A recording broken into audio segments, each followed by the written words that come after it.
Welcome to Hail Varsity Radio, the voice of Husker Nation. Insight, opinion, expertise, with the biggest and best names talking Nebraska across the state. Join the show on Twitter at Hail Varsity and at Schmidt_radio. Call in at 402-466-ESPN or 1-800-825-5865. Here's Chris Schmidt.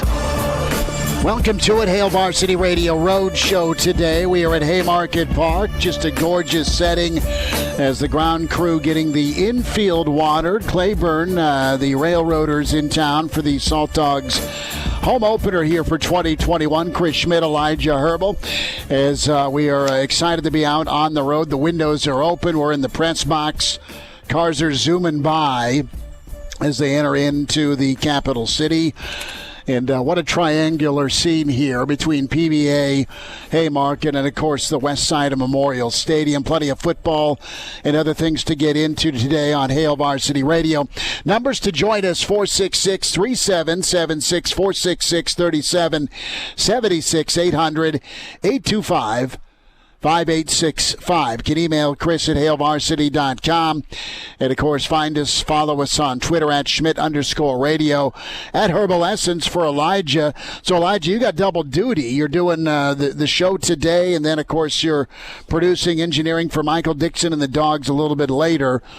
Sorry to taunt you with beautiful weather and being quasi-outdoors while you're stuck inside. Are you coping okay? Oh, I'm doing fine because there is nothing I would rather do than watch or listen to a baseball game and make some money. That's why I umpire baseball. That's why I go produce these games. Like, what's there to complain about, really, at the end of the day? A lot of other people are doing a lot worse things for a paycheck than me sitting here listening to some baseball games and watching sports. A couple of the Railroaders are warming up out in left field right now, and they're playing long toss, but it's the old Nolan Ryan method. There's a football out, so there's quite a few bootleg rights or bootleg lefts and go patterns. We've got a pump fake, and now there's a long toss short of the warning track. It's incomplete in fourth down. Coming up, Mitch Sherman from The Athletic will be with us. We'll talk with Mitch, his take on Husker baseball's incredible weekend as they look towards postseason. Spend a few minutes on some Husker football with Mitch. In hour two, we'll dive into some Royals and Chiefs thoughts with Blair Kerkhoff from the Kansas City Star. Also get his takeaway on the upcoming college football season. And it's Tuesday, so we talk with the Cavs. Rick Kaczenski will be with us at 5:25. So some news and notes. We'll explore the epic goodbye broadcast from Kenny Mayne on SportsCenter last night with Aaron Rodgers. And Aaron opens up a little bit more about his grievance with Green Bay. Koepka and DeChambeau, the hate is real and continued thanks to the leaked Golf Channel video and footage with the post-round interview from, I believe that was Friday. And, of course, Bryson was macho enough to post some of his workouts on Twitter, where he's just crushing barbells and sweating up a storm. So that's all natural, Elijah, if you wondered. Yeah, this thing is just this whole Bryson, Brooks, Koepka, it's just pure entertainment. I mean, Brooks definitely isn't the first person out there to not be a big fan of Bryson. We need to talk to Schuhart about this tomorrow. Mm-hmm. But Bryson it feels like he's been the champion of the common golf fan to just kind of sit there and go, oh, look how far he drives it. But it just really angers these golf purists. You said the word purist. Okay. You said purist. And how do you get that frame, right? So we'll dive into all of that. Let's start off with some Nebraska football. And you've got the Big Red Blitz that's going to be happening in June. Moose, Frost, and company will be touring a lot of Big Red country. That's always a lot of fun to have fan interaction. And this was a really good article out by a national writer for 24/7 Sports. And Josh Pate, he does a nice job of covering Nebraska. And I'm interested here to get your thoughts. You can email Chris at HailVarsity.com, 466-3776. I have my take on it, but it asks the question here with his podcast here, what is the biggest fear for this Nebraska fan base? And the biggest fear as you go into year 4 with Scott Frost in Nebraska is that, Scott is not the guy. Scott Frost and this staff cannot fix Nebraska football. That's the fear. You've got doubters out there. You've got national doubters. You couldn't find a doubter once the hire was made. Now more and more doubters are popping up. And does that doubt become a reality that Scott Frost can't turn the program around? And Elijah, I think the key point in this story is that the reality is this for Nebraska football. It's just going to take a little bit longer.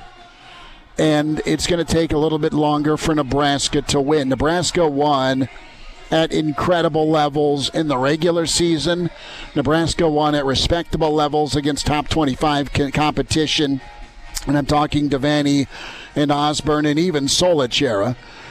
And Nebraska won at I'll go respectable level when it comes to bowl games. But you can't doubt the championships. And I know that's a while ago. But Nebraska was good at being in it till the end of the regular season, no matter what conference they were in. And can Nebraska, now a decade plus into the Big Ten, turn back into that team? During Pelini's time, they were always in it. They weren't always going to the Big Ten championship game, but they went at least once, and they had an opportunity, really honestly, into that second to last week November in most seasons. You were in until October, the 1 year in Riley when Nebraska started out 6 or 7-0, and then it fell apart. And right now Nebraska's trying to find their footing, and they've made some adjustments body type-wise when you look at what they're doing at wide receiver. They've emphasized the right things with strength, conditioning, power, all that stuff on the lines of scrimmage. So, is patience going to wear out before this guy gets it flipped around? And the article in 24/7 Sports is like, look, Scott's not a guy who's forgotten how to coach or can't coach. He's a good coach. He's built a program before, and he did it rather quickly at Central Florida. That works against him. And the expectation was to come into Lincoln and just kind of turn the lights back on. And it's easier said than done. And Nebraska's doing it along the lines of scrimmage first in the Big Ten, which is what you got to do. Elijah, you know as well as I do, those position groups take longer to season and get ready. Sometimes you hit it in a situation where guys like a Benhart play early, guys like a Ty Robinson and Rogers can play early, right? Well, those are 3 examples, but there's a lot of instances where it takes a guy till his second year to get comfortable, and then by his redshirt sophomore year or junior year, he's ready to go. It's a build-up, and the hope is to have a pipeline established where you can kind of reload versus reset. And programs, the best of them, not named Ohio State, have all had years they've had to reset. Penn State's had to reset. Iowa's had to reset. Wisconsin's had a, air quote, reset 8-5 season. Northwestern in between 9-3 Big Ten West Championship seasons. Well, not 9-3 last year, but you get my point. They had a 3-9 year with an incredible defense. So that's just the league you live in. My fear is this. And it's about 2021, and my fear is that you're too stubborn to lean on your offensive line to dictate what you call and how you win football games. Now, the offensive line is the key domino to what you get out of your running game, how much time you give Adrian to find these bigger-bodied wide receivers, and obviously if you have a little quarterback run mixed in. But do you get Adrian killed? Does Adrian get blindsided on 3rd and 8 so it's a strip sack fumble? My biggest fear is that, you don't just go heavy and run the football. My second biggest fear is that they look like they haven't been practicing. They look like the team that is unable to have ball security, and they also look like a team that is not better at handling their business when it comes to penalties, the execution phase. That's on the players, not the coaches, when it comes to jumping on third and short, or an offsides, or a false start, or a holding, Elijah.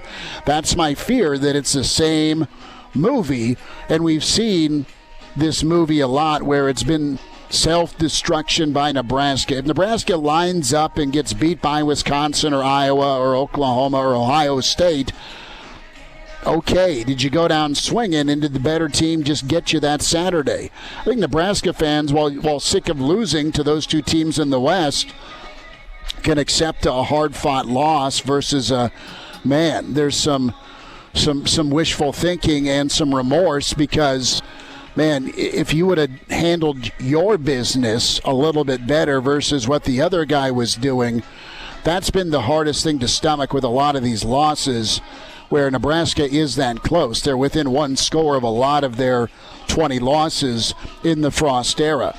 They can just handle themselves a little bit better, be it a penalty that ruins a drive, or a turnover, or even an identity in the red zone. What can you go to? What can be rock star solid for you to go to? They know it's coming, and you can't stop it. That's why I go back to the offensive line.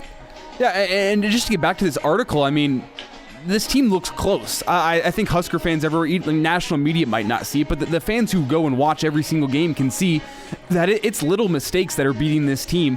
So if Scott Frost can get us this close, you would think that, how hard could it be to clean up these little mistakes? And we've seen it for 3 years now, so it must be a little difficult. But he should be able to do that. And if he can't, then who is going to be able to step into Nebraska and do that? Look at what's going on down at Texas. I mean, whenever coaches are getting fired, whenever their teams are close or they can't find the success, it becomes other coaches saying, well, why would I want to go down there if he can't get the job done? And I guarantee other coaches around the country are saying that. If they're saying, if Bo Pelini, Mike Riley, and Scott Frost all couldn't get it done at Nebraska, why am I going to be able to go in there and get it done? I'm going to be out of there in 3 years just like those other guys. The problem lies in that Nebraska has done a hard reset 3 times since they joined the Big Ten. Bo Pelini had to reset his team a little bit to get it ready for the Big Ten. And then before he could even finish his reset, he was out the door, and it's a completely new reset into Mike Riley, who's trying to reset the program and build it. And then he does damage to the program, and Scott Frost has got to come in and reset the damage done by Mike Riley to get this program back to where it needs to be. It takes time whenever you have done 3 hard resets within 10 years. Well, we can add to it, because, I mean, it's been 5 resets. If we want to go back, I mean, it's a constant. And to your point with why would I want to go to Nebraska?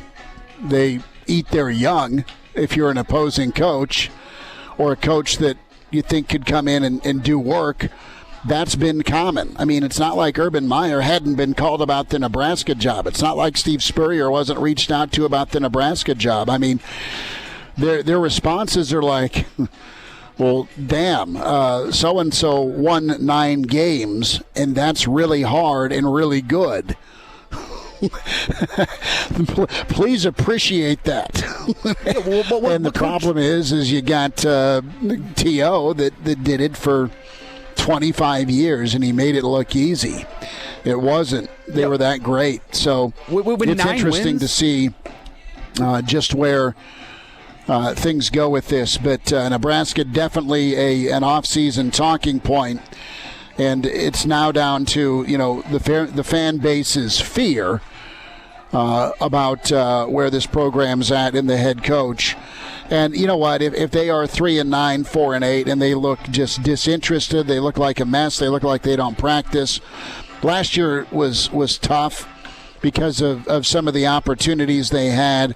Can they forge forward and just be better at handling their own business? And it's the same conversation when it comes to quarterback play, that roller coaster, be it injury or turnovers or quarterback merry-go-round. Can you settle, keep your current quarterback healthy, who's got a lot of talent, who's worked on his body, and can he flourish with what he was when he came in? Can you find a couple of running backs, and can you let Greg Austin be run game coordinator and keep calling run play after run play after run play if it's working? And can you find something that works where you can just absolutely hammer away on an opposing defense? You've got a lot of talent back. You've got a number of guys defensively that are back. It could be there for you. Now, you need to get after the quarterback. You need to cause some more turnovers, all that. But find me that bread and butter if you're the Nebraska offense. And that thought bubble is out there, man. If there's not progress, is it a bigger talking point of, my Lord, can it be fixed? And I absolutely do think it can be fixed. It's just a matter of waiting for it to get fixed. Now, you've seen some instances where coaches have come in and flipped it. And I'm going to go back to what was left in the will, right? What's the inheritance like? Different situation for the Urbans and Stoopses, Mac Browns of the world even, and even Jimbo Fisher down at Florida State. We'll check in with Mitch Sherman. We're live at Haymarket Park, the home opener for the Saltdogs and the Railroaders. Michael Dixon going to be with us in hour 2. Blair Kerkhoff next hour. Rich Kaczenski, Kaz with us. Mitch Sherman's next on Hail Varsity. And now, back to Hail Varsity Radio. Back into it, Hail Varsity Radio, presented by the Nebraska Lottery here at Haymarket Park. In the booth is some infield being taken here by the Railroaders. They are still playing. It's not touch football. It's not even 7-on-7. But they got the football Nolan Ryan style out in left field warming up. Got a tweet back we'll address here from a listener about our conversation here about the fan base's biggest fear, and that national writer from 24/7 Sports touching on Frost and the direction of the program. Just to be clear, we are not saying pull the plug, Elijah. That's not the conversation we just had for 15 minutes. No, I think we were saying the exact opposite. Yes. We were saying take a little bit longer. We welcome in Mitch Sherman, who's covered Nebraska football for a couple of decades, done a great job with it. We'll start with baseball. Find Mitch on Twitter at Mitch Sherman. Read him with The Athletic. Mitch, let's jump in with Will Bolt and just what Nebraska baseball has done in this short period of time. Do you think Will's ahead of schedule, or are you that surprised Nebraska baseball's done what they've done? I'm a little surprised that Nebraska is. And I can't hear Mitch. Hello. You got me, Chris? Do you still not have me, Chris? I do not. Are you sure? Okay. Let's try again. Mitch, do you have us? He should have you. One more time? One more time? Do not have him. Mitch, you there? I'm here, yeah. I can hear Chris. Now I've got him. Mitch, thank you. Okay. All right, I'm here. Hey, you're out at Haymarket Park. Are you getting primed? Are you like tailgating like 48 hours in advance or 72 hours in advance for the coronation weekend? You know, I'm not. That'd be a sweet idea, though. Just get a sleeping bag and do it that way. I'm here for the Saltdogs opener, Mitch. But no, I jumped in with the Will Bolt question. Thanks for taking that inside pitch to the ear hole as we started off this interview and dusted yourself off. But appreciate you. No, but yeah, get down here. I'll buy some brats. We'll start tailgating, and you and I will hold court until Michigan rolls in. But back to the original question before I interrupted you. Now I can hear you. A thought on Will Bolt's accomplishments here so far. Yeah, I heard the question. Well, he's ahead of schedule. I mean, I don't know how you can frame it any different. I mean, who thought Nebraska would be in a position to win the Big Ten outright with a week left in the season in his first full year? I know this is year 2, but they didn't play in the Big Ten last year. The season was canceled before that all got underway. And from a roster building standpoint, this is kind of like year 2, but he didn't have enough time to entirely evaluate what was coming back. There are programs when you look around the country that have really suffered because, and it's not just in baseball, but basketball, football, whatever sport you're talking about, that really suffered because of the roster management as a result of the pandemic. And I think the programs that it was the most difficult for were coaches like Will Bolt, who were new to their job. And, this was their first year or last year was their first year.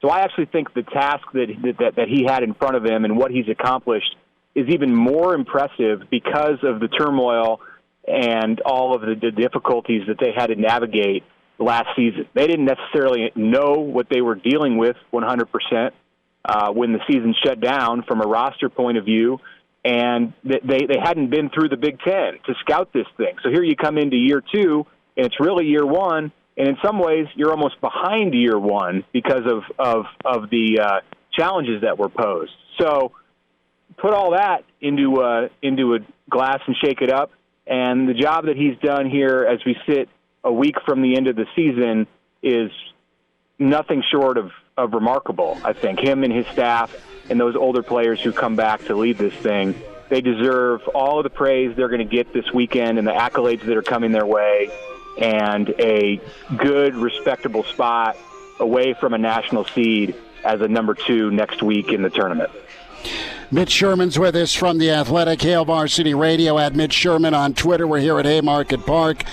Mitch, that's where I want to go next, is getting out of that projected Fayetteville Regional and into Lubbock. If that holds form, what are we talking about here? How much damage do you think Nebraska can do? I know we're getting cart before the horse. Michigan's still here this weekend, but how do you think Nebraska can match up with that projection here? Well, Nebraska's clinched the spot. They got the automatic bid, so I think it's okay to talk about it. You want to still have momentum for sure going into the postseason, and it's an unusual situation because usually you're not playing regular season games when you've got this thing clinched down.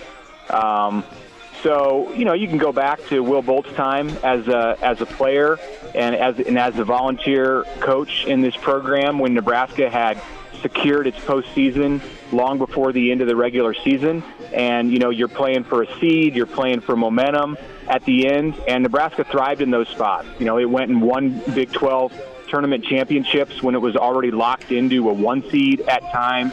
That's what's on the table for the Huskers this weekend, and there's no better opponent to put in front of them than Michigan, who the last time we played a college baseball postseason was 1 win from a national championship. I think Will Bolt can put that in front of his players this weekend and say, if you guys have any concerns, and they probably don't, but if you guys have any questions or concerns about how far you can go in June, look at the role that Michigan entered the postseason on in 2019. No one thought Michigan was going to make the College World Series. And when Michigan made the College World Series 2 years ago, no one thought it was going to do anything but go 0-2.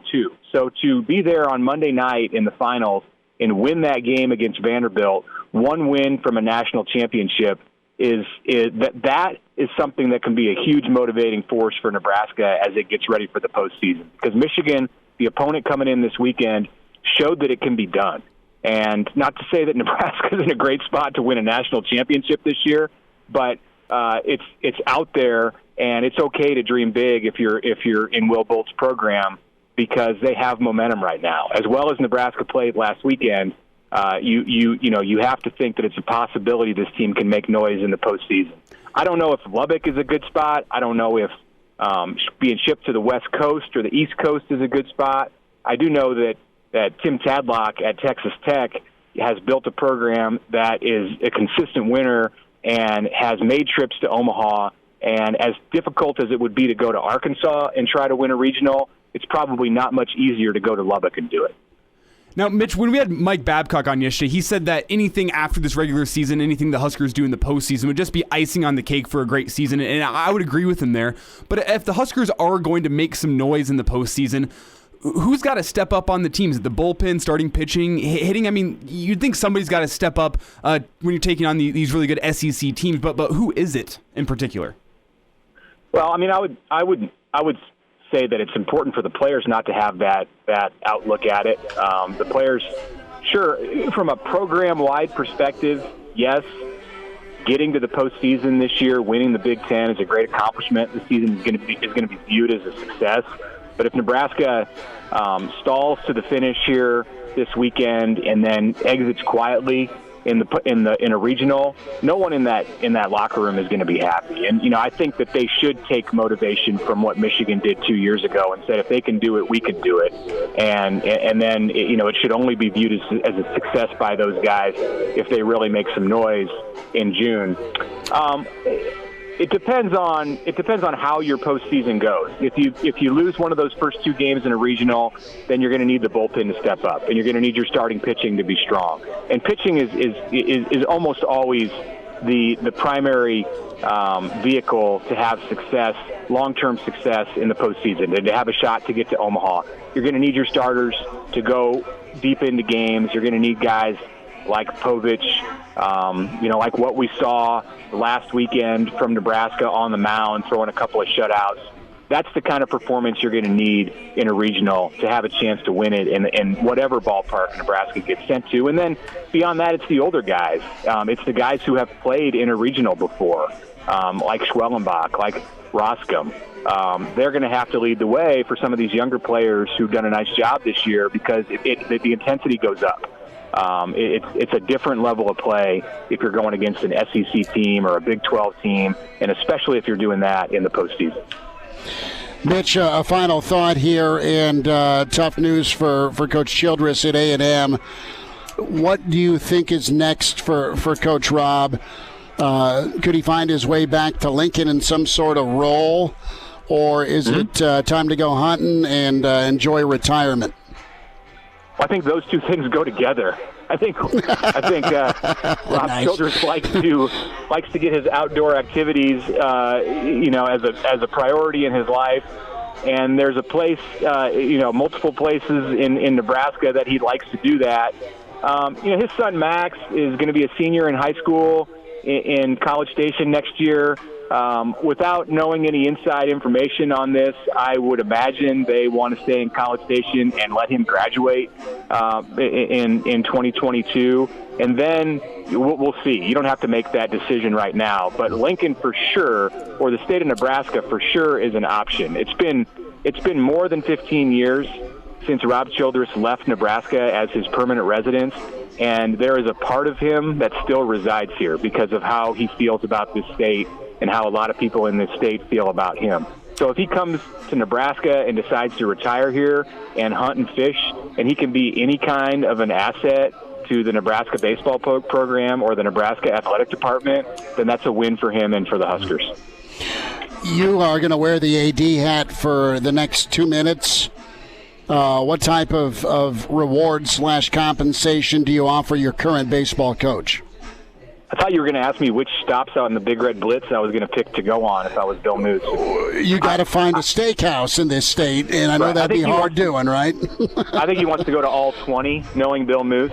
He is like a man of the people, and like he can put on his cattle rancher hat and go to every. There are not a lot of big towns. I mean, no offense to Grand Island, it is a big town in Nebraska, point of view, but there are some small towns, some little Bill Moose type towns on that Big Red Blitz list. Anyway, he's going to reward Will Bolt this offseason, and probably get his contract restructured and get a 40% raise. Hey, why not? Do what you need to do, because maybe not this year, but if this becomes a habit for Will Bolt and his program to win this conference, there are going to be teams in the Big 12 and in the SEC who come knocking on the door. And if he's being treated like a championship-level coach at Nebraska, knowing that this is his alma mater, it's going to become a very difficult place for him to leave. And I think that's what you want for your future if you're Bill Moose. And Bill Moose wants Will Bolt to be coaching at Nebraska long past the time that Bill Moose himself is in that AD seat. Mitch Sherman. Mitch, come by for a hot dog, bud. Thanks for the time today. All right, thanks, Chris. Chime in 402-466-ESPN or email the show, Chris@HailVarsity.com. Just try me. Back to Hail Varsity Radio. Solid gold from Mitch Sherman and the Athletic here, talking Will Bolt, Nebraska baseball. And that's a great idea to just start tailgating now for Nebraska, Michigan. We're at Haymarket Park, Roadshow Tuesday with Hail Varsity Radio. Chris Schmidt, Elijah Herbal. Coming up next hour, Blair Kerkhoff from the Kansas City Star. And also Rick Kaczenski, former Nebraska assistant, will be with us. Michael Dixon, voice of the Saltdogs, also before we say goodbye and then turn it over to him for the 2021 home opener. This is fantastic because we didn't get a home opener here at Haymarket last year for the Dogs, season number 20. Just a couple of quick last thoughts before we get to Kenny Mayne and Aaron Rodgers on what we were talking about here, and that was that National 24/7 Sports article and podcast talking about fan bases and their fears. And we started off talking about Nebraska and, what about Coach Frost here and doubt that exists and the wondering if he's the guy or not. We believe he's the guy, clearly, and we also believe that it's going to take a little while to make it happen, like his boss says. Let's talk after year 5. And we had a tweet come in from Actual Reality talking about Nebraska fans, the reset being the problem. I totally agree with that. Also, we mentioned, along with this Twitter response, the possessions, the one-possession games in a number of those 20 losses during this tenure. And the penalties were the big thing. I think if we get it cleaned up on Saturdays for Nebraska fans, that you'll see those losses turn into wins.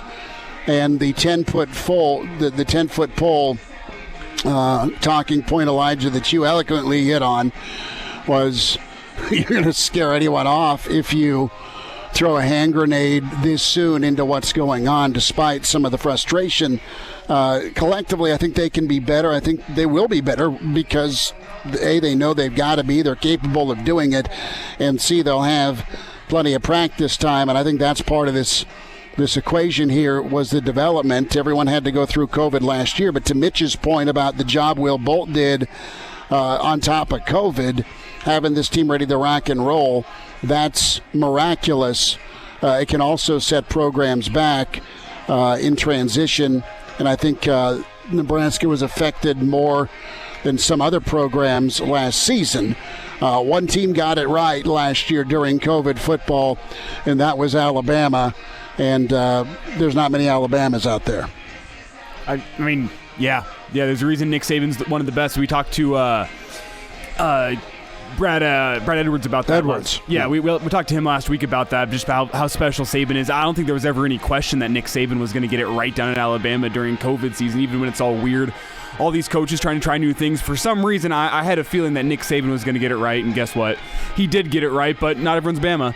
And Nebraska, I mean, realistically, I mean, what would success be? I mean, it's not even close to Bama anymore. Well, what would a Nebraska fan consider success be? We've talked about it before, but I mean, when talking you get about a conference championship, but you got to get a division championship. I mean, we were talking about that back in the first segment. Just like Nebraska fans, they're expecting 8-9 wins, or even better. And if you're only getting 8-9 wins every single year in year out, you're going to end up not long with the job at Nebraska because of what the fan expectations are. At least that's what it was 10 years ago. I think that's shifted. I think it's shifted, not for all fans, but I think as long as it's been in this purgatory where you haven't got over the hump, I think expectations, I think the wish list is obviously championships and titles, but I think you'd settle for the short term right now as you continue to get better and build up.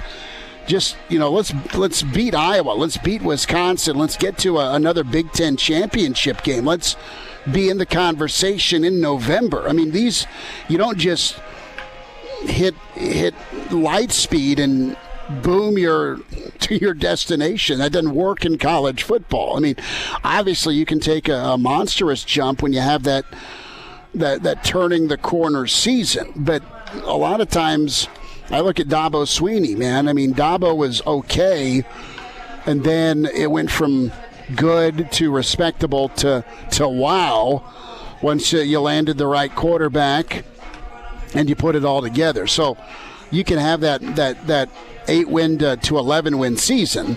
You can have that jump in a following season, but you got to hit some sweet notes to do it. Can we hear from Aaron Rodgers and Kenny Mayne? Can we hear from Aaron Rodgers first on what his beef is with Green Bay? He explained it a little further with Kenny Mayne last night on SportsCenter. With my situation, look, it's never been about the draft pick, picking Jordan. I love Jordan. He's a great kid. He a lot of fun to work together. I love the coaching staff, love my teammates. I love the fan base in Green Bay. It's incredible 16 years. It's just kind of about a philosophy, and maybe forgetting that it is about the people that make the thing go. It's about character. It's about culture. It's about doing things the right way.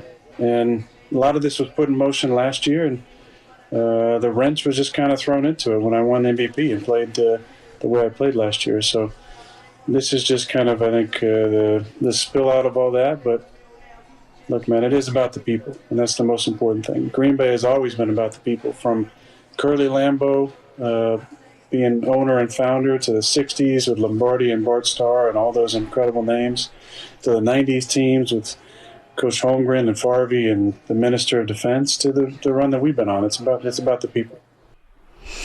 That is Aaron Rodgers. You had Matt LaFleur, the head coach for Green Bay, who saw it last night with Kenny Mayne. Response from LaFleur. Aaron definitely knows how we feel about him, how he's such an important part of our football team, such an important part of our organization. We're just going to continue to try and work through this and hopefully can get him back in the building at some point. Rodgers wasn't in the building. He misses OTAs. I think that's $500,000 he leaves on the table from a roster bonus standpoint, but he's got a lot of checks he's cashing. And right now, it's pretty clear who is in Aaron Rodgers' crosshairs, and it's the Green Bay general manager. The guy doesn't communicate. He's obviously rubbed Aaron wrong, and that is the issue, and that's the game of chicken that's being played right now. Do you get rid of the general manager to keep Aaron Rodgers? Do you move on from Aaron Rodgers? How much more do you want to put up with if you're a Packer fan? You've kind of gone through this quarterback drama already one time before with Favre. And, I mean, he's a Hall of Famer. He got you a Super Bowl. Rodgers has also got you a Super Bowl. And, you're maybe going for it on fourth down away from coming all the way back against Tampa in the NFC Championship game last year. We're at Haymarket Park, the home opener for the Saltdogs 2021 against the Claiborne Railroaders. Dogs get rolling here. Blair Kerkhoff is coming up from the Kansas City Star. We'll spend time with Rick Kaczenski, former Nebraska assistant. It's a great day to be out at the ballpark.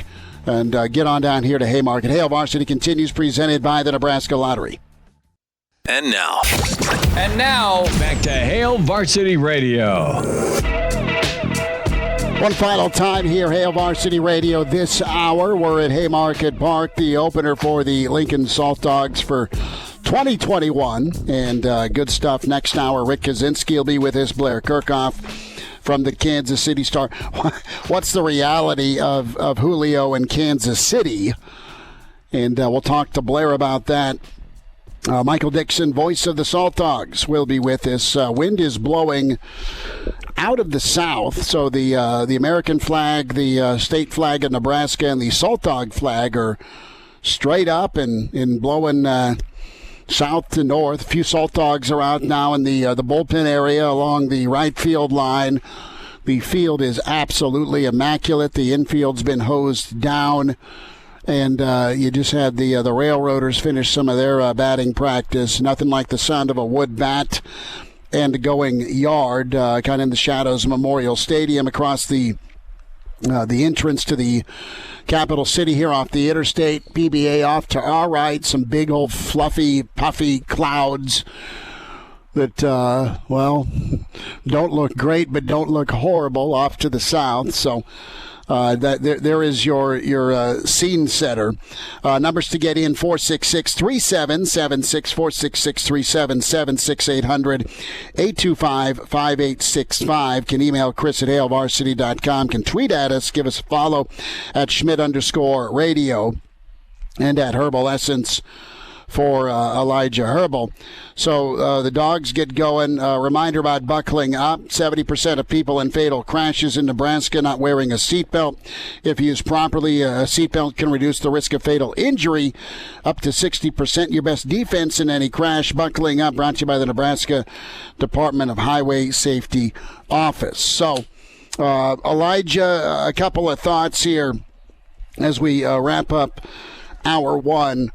What's one thing, we talked about, fear factor here for the fan base.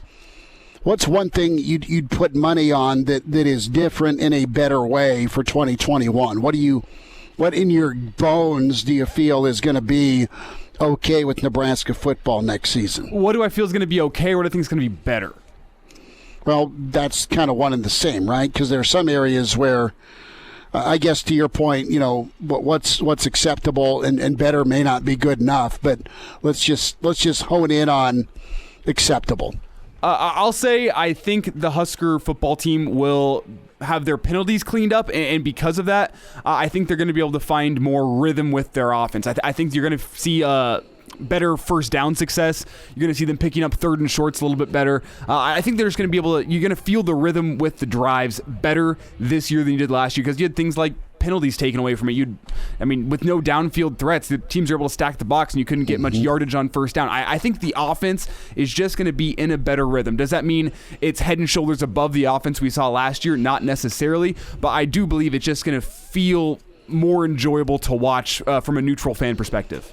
Well, I'll say this too. Once the offense gets in rhythm, you've seen Nebraska just murder people during the Frost era, and I look back to when it is clicking, how overwhelming it was against Illinois a couple of times where they put up 40 or 50 points, how they hung half 100 on Fleck in Minnesota in that first season. Nebraska, once they get in rhythm and they get clicking and you get a defense on their heels, they can score in bunches, and you got the right trigger guy to do it in Adrian Martinez.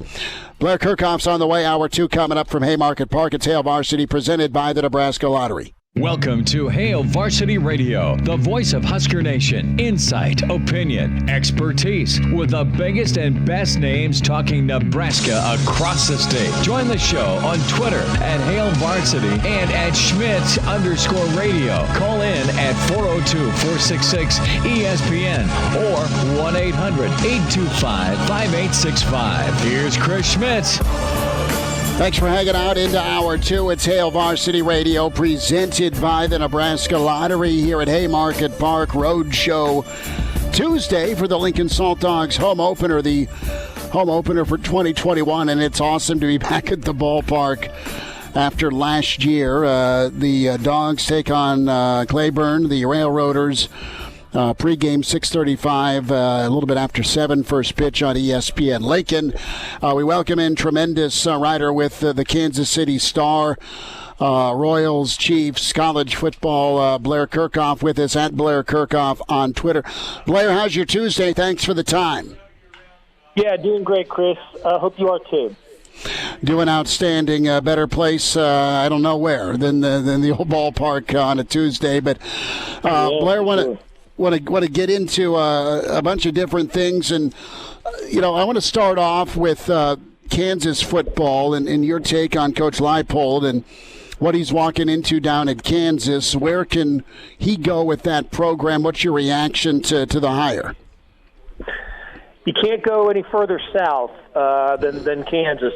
That's for sure. Look, he's a different hire than Kansas has made since Mark Mangino had a successful tenure ended in 2009. Ever since then, they went either not ready for prime time, and that was Turner Gill in right after Mangino, or David Beatty, or too much prime time, and that was, Charlie Weiss or Les Miles. And in Lance Leipold, they've got a guy who is quiet, reserved, successful, worked his way up the ladder, knows this part of the country well, having worked at UNO and in Nebraska. And I think he is the right type of coach for Kansas, somebody who's just going to roll up his sleeves, work hard, not be satisfied with anything less than his expectations. And I don't know what those expectations should be for Kansas.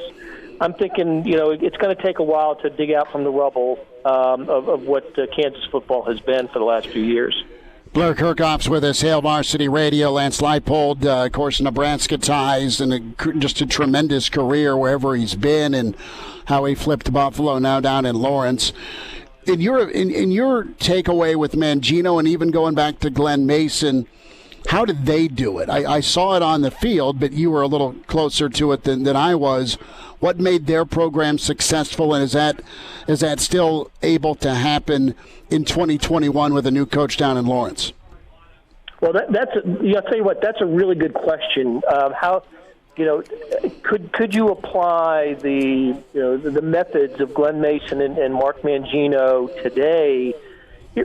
Glenn Mason was really smart. He came in to Kansas after working at Kent State briefly as the head coach, and he was able to recruit players like Dana Stubblefield and Gilbert Brown and Chris Mamalanga on the lines, and basically promised them, if you come to Kansas, you'll play right away. Even as freshmen, you're going to play right away. If you stay in the Midwestern part of the country, the Big Ten, and go to Michigan State or Ohio State, you're going to, your apprenticeship could last 2 or 3 years, and that playing time was really attractive to those types of players. So he built from the inside out, and that was extremely successful. One thing that Mangino did, which proved to be very, very successful, he happened to come along at Kansas and build the program just as Bill Snyder was starting to decline at Kansas State. And so it was Mark Mangino able to get in-state recruits like Todd Reesing, the quarterback, and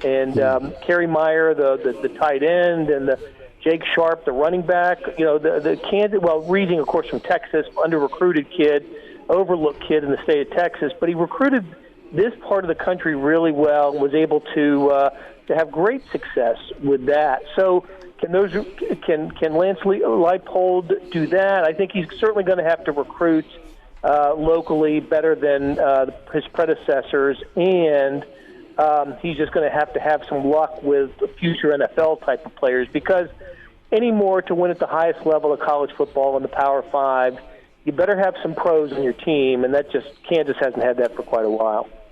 Blair Kerkhoff's joining us, Hail Varsity Radio. Going to fast forward to Lincoln here. And Blair, you've covered Nebraska. You've seen Nebraska, and you've seen where things started in the Frost era and where they're at right now. What do you think is in store for 2021 with Nebraska football, knowing their schedule that has Ohio State, that has Oklahoma? Do you think it can be a pretty good looking 7-5, 6-6, or do you think it's going to be another struggle season for Nebraska? Well, I look at Nebraska as being probably a year behind where people thought it was going to be. And that's okay. I think it reflects the enormity of the job that Scott Frost inherited, and it's just going to take a little while longer than fans would want and hope and expect, and it's easy for me to say, oh, that's okay, but for fans who are loyal and devoted and have understand what winning football is, it's hard to ask more patience from them. But I do think that signs of progress need to be shown this year.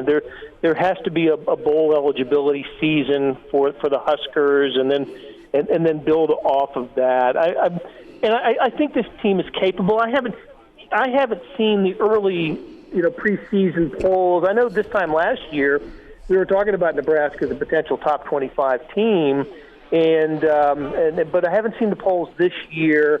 I don't think we're going to see them in them, which is probably a good thing. You can build on that. You can play the disrespect card, and nobody believes in us, and circle the wagons, and make it work that way. Get some motivation. But I'm not saying time's running out, but I think with a year, the additional year of that I think Frost deserves in terms of just fans and expectations. This is the year you got to show. You have to show and get beat some Big Ten opponents that you haven't beaten in a while, and just get to a bowl game and start from there. Blair Kerkhoff's with us on Hail Varsity Radio. Blair, I think the most frustrating part for a lot of the Nebraska fan base is, yes, it's been the losing, and there's been some losses that you get it handed to you. But for the most part, it's been one-possession ball games against some of your peers or the teams you're trying to take down. Now, you didn't get a chance to take on Wisconsin because they opted out due to COVID issues last year, but you were right there against Northwestern, your West Division champ. You were right there against Iowa.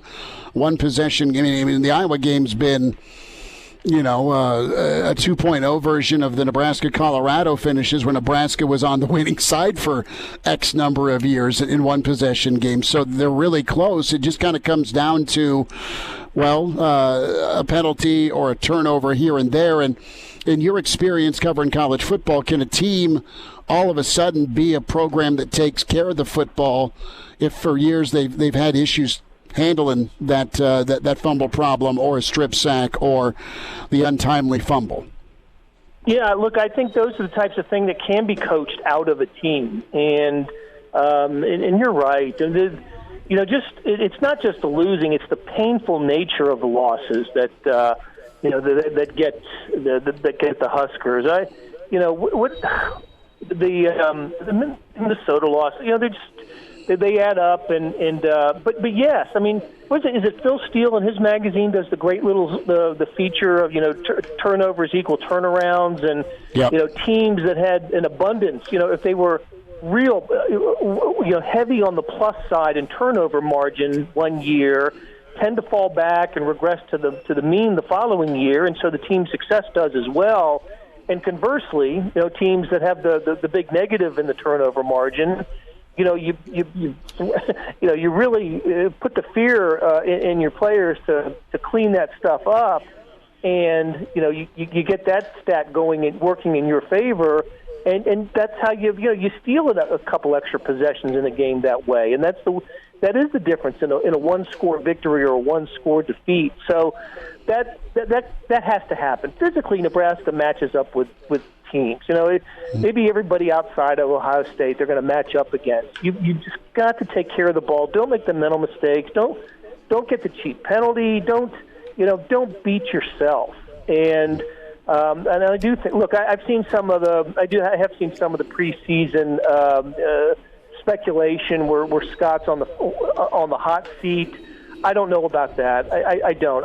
It's just that he can ill afford another 3-4 win season, and that just should not happen at Nebraska this year. Blair Kerkhoff with us, the Kansas City Star. It's Hail Varsity Radio here at Haymarket Park on a Tuesday. So give me the Blair Kerkhoff slim or none or maybe or quite possibly. That's the wheel here we're spinning for Julio Jones and the Chiefs, right? Because why not add him to that offense already? Is that something that Kansas City could pull off? Have you heard anything on that? I saw some internet rumors about that earlier today.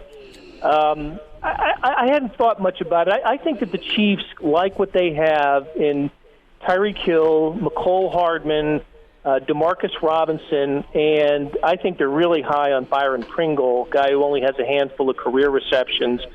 Came out of Kansas State, and every time he's given a shot to just to play, he's done something well. And I think they're going to make him they're going to just give him a lot more reps this year, and I think he's going to take full advantage of it. But I did see some rumors about Julio Jones, and he's sensational. There's no doubt about it. If he can stay healthy, he really is one of the top receivers in the game. And the Chiefs have made moves like this in the past. They went out and got Le'Veon Bell last year. That didn't work out so great, but they went out and got him, and he played with the Chiefs through the postseason. And Kansas City's an attractive place, and Patrick Mahomes certainly is an attractive player to call a teammate. So it's not out of the realm of possibility. But I think the Chiefs have made the moves that they're going to make to fortify what they thought was their biggest weakness, and it was the offensive line, as we all saw from the Super Bowl. And I think it's now going forward from there. I'd be surprised if they signed Julio Jones, but I wouldn't be shocked if they did. Blair, we'll get you out of here on this, and thanks for checking in with us. And it's fun to chat some ball with you. Blair Kerkhoff, Kansas City Star, Hail Varsity Radio. So far, what have you learned about the Royals? Great comeback on Sunday for Kansas City. A lot of one-run games. In 45 games, they're 7-5, and in 12 one-run games. So what can you apply so far about the Royals? Can they be in this deep into the summer? Yeah, look, they have played well. It's funny, they've been the hot team this year, right? They had the best record in baseball in April. They had an 11-game losing streak in May. And look, I think if you're a team capable of losing 11 in a row, you probably aren't a postseason team. But then they've turned around since. They've won 6 out of 9 and are one game under 500. So now they have their work cut out for them. They go to Tampa Bay tonight, and there's no team hotter in baseball than the Rays. They've won 11 in a row, and they're just crushing teams. But Alberto Mondesi is going to be back in the lineup tonight after his first game this season. After a 2-month absence, he injured an oblique coming out of spring training and hasn't played, and now he's back, and so there's hope there. I think this is a team that could hover around 500. And if in baseball, if you're around 500, then you're probably playing some meaningful baseball in September, and that's all any Royals fan wants, is just to have a reason to pay attention and go to the ballpark in September when games have some meaning, and that would be a nice change of pace from the last few years. Blair, have you followed what Will Bolt did in this second season, but really year one in the Big Ten, regular season champs? And jumped into the top 25. I saw that's fantastic. Yeah. I still follow it, and I think it's fantastic. And I remember the days of Nebraska in the College World Series and going to games there myself and having my son play there for a season. I've had so many fond memories of the ballpark you're sitting in now, and I feel great for the baseball team. Blair, take care. Best to you. We'll do this again. Thanks for a few minutes today. Okay, Chris. Take care. All right, Blair Kerkhoff with us, Kansas City Star. Good stuff on the Royals and Julio and the Chiefs. Maybe, maybe not. We'll see. It's something Kansas City could just say, okay, we've taken care of the O-line. Let's just go get Julio to pair. But already some weapons with the Chiefs, and some good thoughts there on Nebraska football by Blair Kerkhoff. And Blair's a national college football guy, but has spent a lot of Saturdays in Memorial Stadium, so knows the program really pretty well from a national viewpoint. And that's interesting thoughts on Coach Leipold and in Kansas, and I hope Lance does well down there with the Jayhawks, and always enjoyed what he did at UNO and followed his career. Rick Kaczenski, longtime Nebraska assistant. He'll be with us next Tuesday with Kaz. We're here at Haymarket Park, just in front of the Saltdogs home opener for 2021 at Hail Varsity, presented by the Nebraska Lottery. And we're back. Fellas, think we could listen to the radio listen? On Hail Varsity Radio, presented by the Nebraska Lottery. Yes! That's awesome!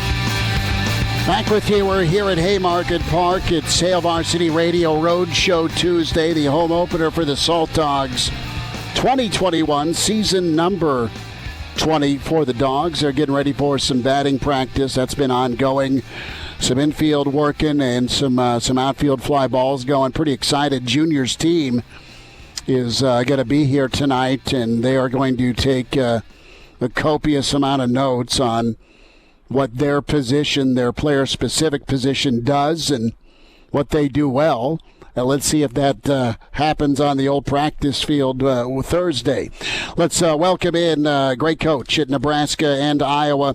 And we say hi to Rick Kaczenski, Tuesdays with Kaz on Hail Varsity. Kaz, what's good? How are you? I'm doing well. How you doing?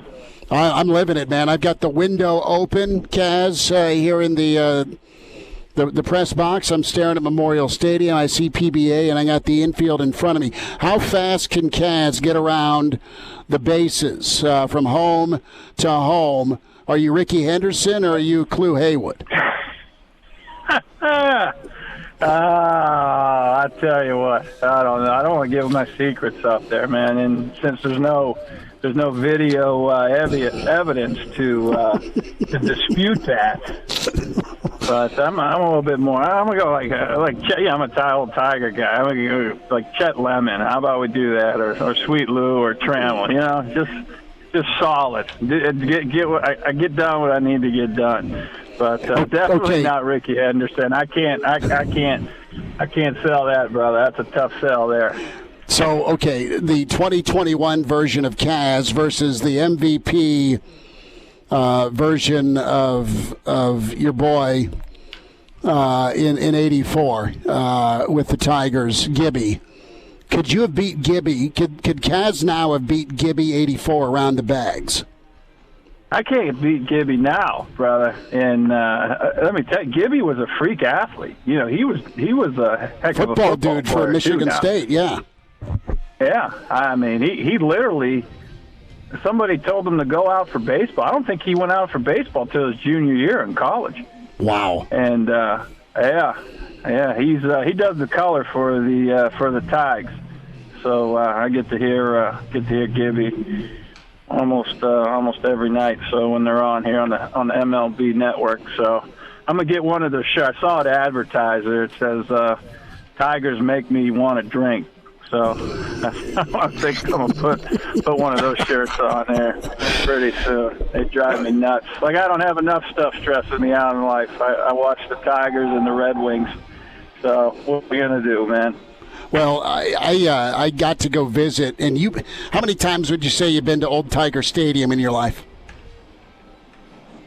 Oh, probably old Tiger. Oh yeah. Gosh, like for games. Yeah, at least 15 games, and then went back there several times after '99. After it was kind of part of our pilgrimage. You know, I'm a sick puppy. I go to Detroit for vacation, so that was our vacation, one of our spots. So I always went down to the corner there. So fun. It's amazing. They didn't keep any of it.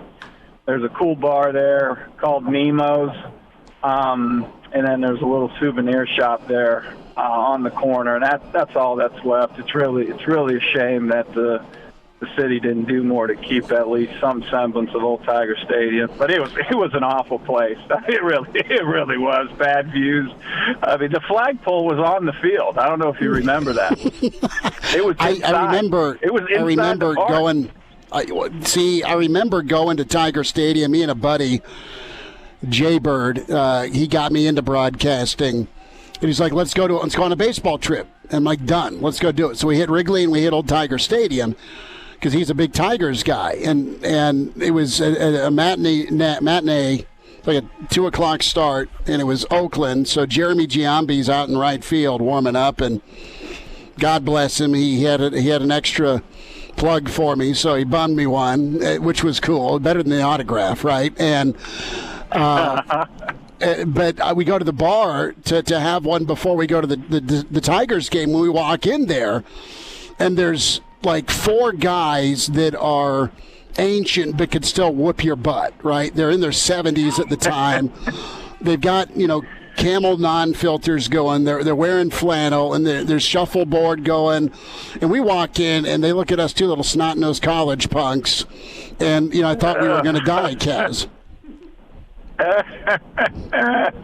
Yeah, that's Detroit for you, man. That's Detroit, that's Chicago. But, there's now it's cool to go to dive bars and drink cheap beer. These cheap beer become as expensive as imports. So, but hey, what a country, huh? It is. I got to ask you about some football. I love talking baseball with you, though.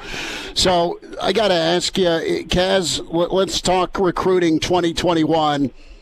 And if you're setting a board right now, if you're putting your board together for 2022 and 2023 prospects, how much are you allowing for high school evaluation, and what kind of door are you keeping open to the possibility of a kid that you really like, that you finished second to, knowing that there's a free pass with this portal?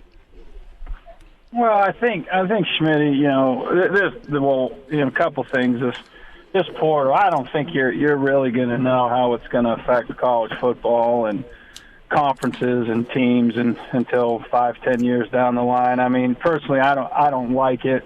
I don't think you can build a program off a transfer portal. I think you always keep a couple slots open just because you're going to lose people.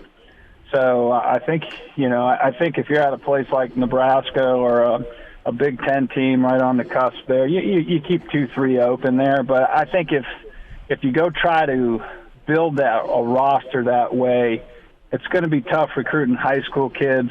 And I also think that, when those guys leave, or if they're not successful, it's always tough to replenish that program. If you look at, Kansas with Coach Weiss and Mangino, they built that with JC kids. Well, if those kids don't pan out, or if you don't continue that, if that's not the mark of your program, you might hit the bullseye a year here and there, but I just don't think you can build a program that way. But you're gonna have to keep a couple slots open. But I also think it's going to naturally open up because you're going to have kids leave at all times of the year. I'm not a big proponent of it. I think it hurts people just as much as it benefits people in the short time that I'm seeing it. What's there, almost 1,500 kids in there now, and I just think it's bad for amateur sports. I think it's bad for college football. That's just my humble opinion. Rick Kaczenski's with us, Hail Varsity Radio Tuesday with Kaz. So, Kaz, I sent you, and you've seen the article on the concern that tampering exists. It's alive, it's well, and it's probably not new, but it's probably more prevalent because of the portal. Is there a way to fix this, or is this just a runaway train right now with the concerns by a lot of the coaches that voiced reservation about what college football is now? Oh, absolutely. It's a runaway train. People are going to do it. If there's no consequences for actions, and you're not supposed to do it, but it's so broad. There's so much gray. I mean, what are the penalties? And there's so many ways to reach out to kids now between social media, using players that, the network, the world has shrunk so much, and the country has shrunk. College football has shrunk. It's so easy to get in touch with these kids now.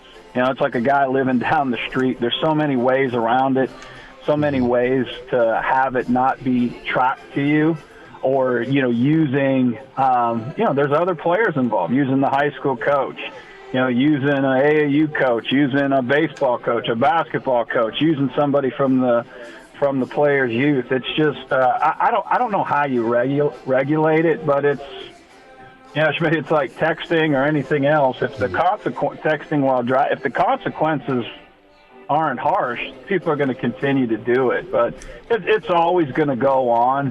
But once again, I just don't think you can build a program that way. And if you're losing a kid, after a year or two, and good players who are on good teams, they're not going to leave. So the key is, win some football games, and if you're a good player, find your way on the field. It's not going to be easier if you go somewhere else. But I just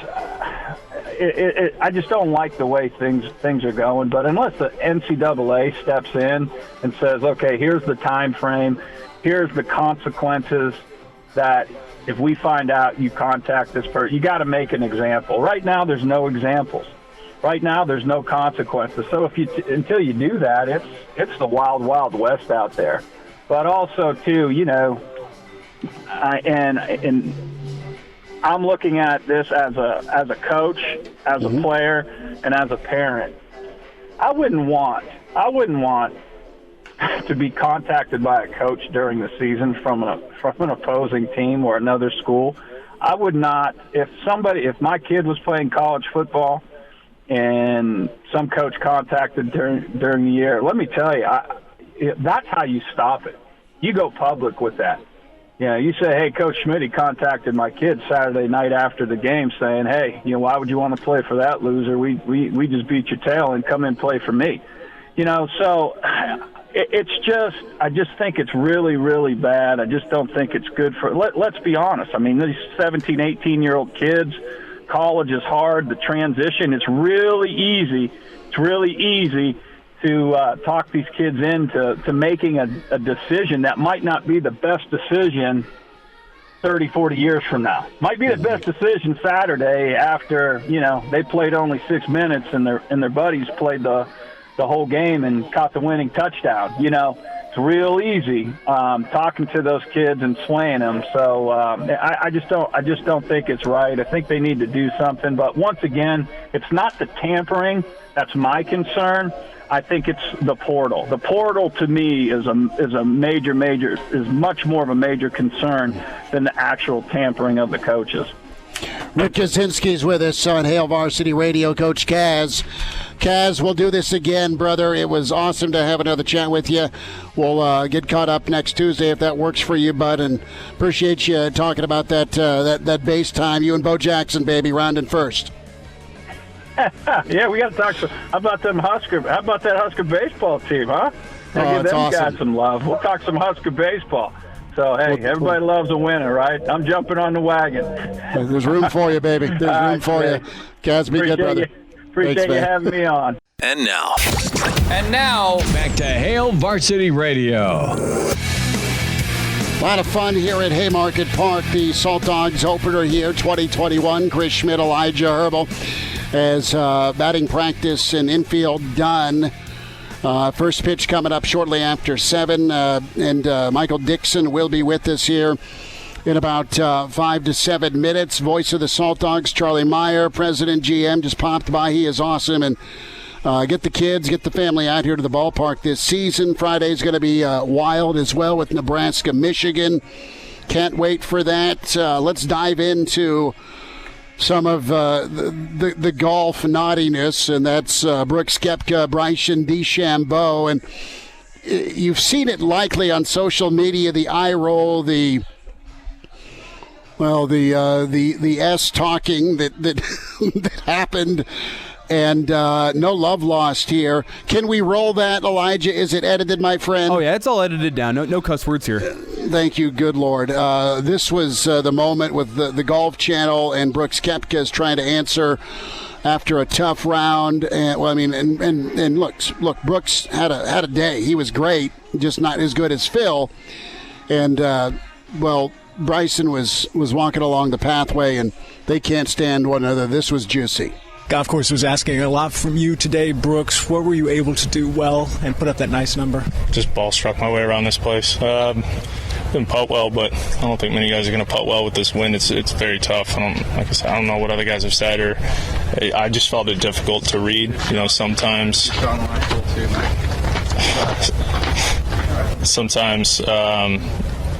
fucking lost my train of thought. Yeah, hearing that bull. There we go. So Bryson lost his train of thought because of that BS.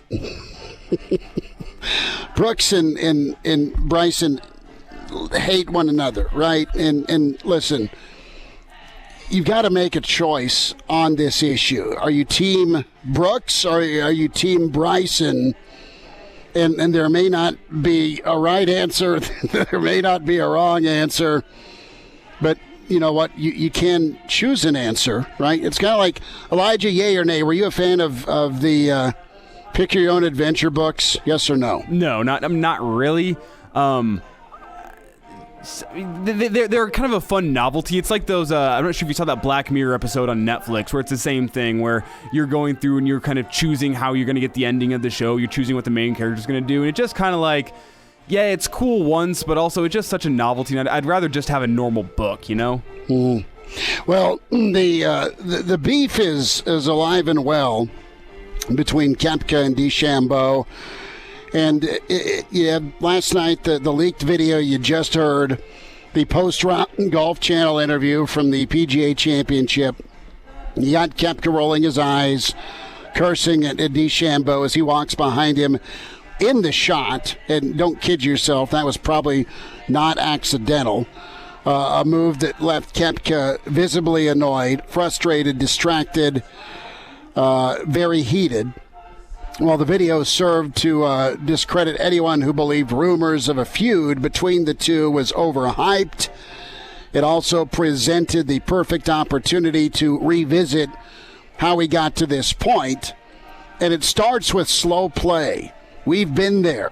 Either we are the jokers that can't find our ball, or we are treating that $2 push on hole number 13 like it is number 18 at Augusta, or we're behind a group that is playing slow. And it's frustrating. And it never fails.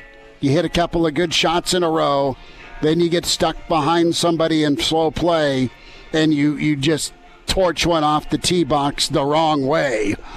And, yeah, it's slow play, and you got to go back to 2019 where players got into Bryson for slow play, and that led to DeChambeau telling Koepka's caddy to inform Brooks that he should confront him about the matter if he had something to say.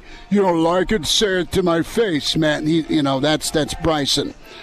So shortly after DeChambeau and Koepka joined Michael Collins on Out of Bounds to discuss Bryson takes too long to hit the ball debacle.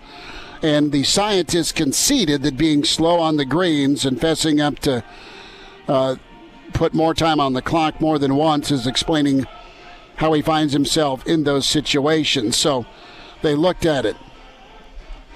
The other thing is the physical appearance smack. At one point, you had Bryson get all over on social media, Brooks Koepka, about his body. DeChambeau is live streaming while playing a video game and said of Brooks, he doesn't have any abs, to be honest. I got some abs. Came after his physique.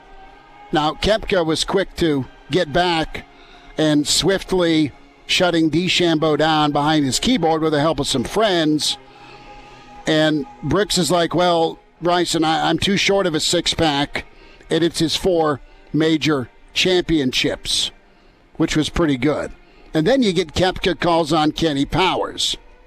The PGA Tour returned after the coronavirus shutdown. All of a sudden, DeChambeau was yoked and was hitting his drives further than any player had consistently done so in the tour's history. Bryson can say he began protein shakes, and shook it up after the War of Words with Brooks for the sake of science. But I'm not willing to rule out their burgeoning feud played in a part. Case in point, the newly buffed DeChambeau confronted with the CBS camera operator during the 2020 tournament. Koepka appeared to subtweet him with kind of a raging big guy. Kenny Powers confronts steroid allegation. So Koepka's won the battle here on social media, and now it finally got leaked. If I'm having to lean, I'm probably leaning Brooks, if I'm going Team Koepka or Team Bryson. And the thing that put me over the top wasn't Koepka, his eye rolling. It wasn't DeChambeau walking in the shot. It was DeChambeau being that guy in the gym that had somebody film himself today in his Puma yellow, rocking, God, what were they, 60, 65, 75 dumbbells, and he's just cranking out a rep a set. And while that's impressive, you don't have to be the guy. You look like you're that guy. You don't need to have someone film it and then throw it on social media after you finish 9 back a lefty and about 6 back of Koepka. So there. I'm not the biggest Brooks guy, but DeChambeau seems like the type of guy that would probably make your sister pay for dinner. Yeah, fair to say. Yeah, the best part, in my opinion, was at the end of the little segment. The interviewer goes, "We're gonna have some fun with that in the truck," and he goes, "Oh, do what you want with that. I don't even care." He's like, leak away. Yeah, leak away. Like, this is not like he's not trying to be private with his hate for DeChambeau. He's like very public. Like, yeah, everyone knows I hate this dude. They can enjoy this video all they want because, I mean, let's be honest, it's a hilarious video. It's pretty good.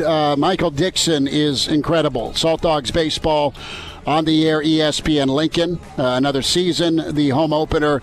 Michael, the voice of the Dogs, will be with us here shortly. Before we say goodbye, a train is crawling along the tracks here. Just a gorgeous scene beyond right field with the downtown of good old Lincoln, USA. We're here. One more segment. Hail Varsity continues, presented by the Nebraska Lottery. Miss us? Come here, brother. Give me a hug. Bring it in for the real thing. We're on call for you.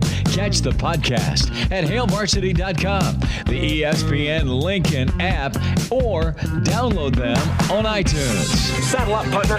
Back to Hail Varsity Radio. One final time, Hail Varsity Radio, presented by the Nebraska Lottery here at Haymarket Park for the Dogs home opener 2021. Play-by-play voice, Michael Dixon with us. Michael, good to see you, brother. Thanks for having us out. Thanks for letting us into your booth. And what a great night for baseball. You've got to have been just jonesing for this moment. Yeah, man, it was weird with no baseball in 2020 and starting on the road for the first week here in 2021. But right when you went to break, you hit the nail on the head, man. Just what we get to look at when we're here with Memorial Stadium in center field and downtown Lincoln in right field. It just you think you don't miss it for a little while last summer when you're doing some normal stuff, and then you kind of quickly realize that this is where you belong, and can't thank you guys enough for all that you've done for 20 years down the road too. Well, tell us about the Dogs, what you're excited about through the first few games. Yes, you get to come home and see it here at Haymarket, but you know, what can folks see from this squad this season? Well, it's just a good bunch, good group. A lot of smiling faces. Doesn't seem like there's a whole lot of tension or anything like that. New manager Brett Jody, who was only looking for a job because his team in Somerset out in the Atlantic League became the AA affiliate of the Yankees. So the Yankees put their guys in there, and we got lucky, to be honest with you, with Brett Jody. So just any ball club managed by Brett Jody is a fun one to watch. It seems like there's a nice balance between the arms and the bats, and 3 wins and 5 to start the year, and it's always nice to come home with more wins than you have losses. So far early on, I mean, personality-wise, what does he bring into this ball club? Because they're always kind of locked in, and that's what you want. I think he's a player's guy for sure. He's a former big leaguer himself. He knows what it takes to get to the big leagues. He knows how difficult the sport is, how difficult minor league baseball is. So instead of being upset in certain situations where previous managers might have been upset at certain guys and didn't handle a situation the way they should have, I think Brett, a lot more so than a lot of guys in baseball, he's patient. Mm-hmm. He's ready to work with these guys. He knows what he needs to do, and he knows what he needs them to do. And there's just an understanding between both the player and the manager of what to expect. And every guy loves him, and he's such a nice guy to talk to. And like I said, the Saltdogs got so lucky to have Brett Jody. as the manager here in 2021. Voice of the Saltdogs, Michael Dixon, with us, Hail Varsity Radio here, Road Show Tuesday. Haymarket Park, the Railroaders and the Saltdogs get rolling pregame 6:35 right here on ESPN. Lincoln locally, and if you're out in central Nebraska or eastern Nebraska and you're listening to us on our affiliates, can log on saltdogs.com, get acquainted, bring the family down here for a weekend of baseball.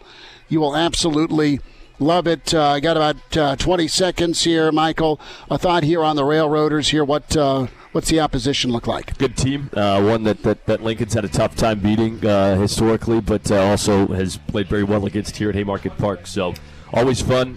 Place that I was for 2 years before I came here, and just fun to see old friends again. That's so good. Michael, we'll do this Thanks, again. man. We'll get you on, buddy. Thank you so much. Thank you. Appreciate it. Michael Dixon, voice of the Saltdogs, as Haymarket going to be full up for the first time in a year here for Saltdogs baseball, the opener for the 20th season, and that makes me smile. First job out of college was with the Saltdogs, so a special place in my heart. Elijah Herbal, you rock. Thank you so much. Back tomorrow at 4 on Hail Varsity.